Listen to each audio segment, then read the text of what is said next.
আবার চলে আসলে কেন বলো তো?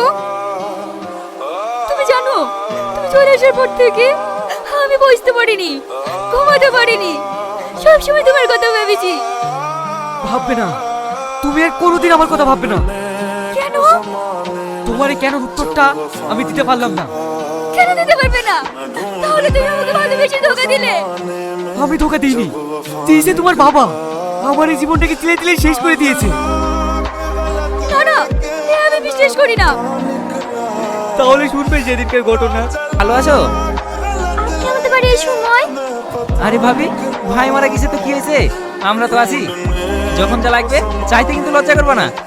হ্যাঁ ভাবি, যেটা বলার জন্য এসেছি, হ্যাঁ ভাই বলেন।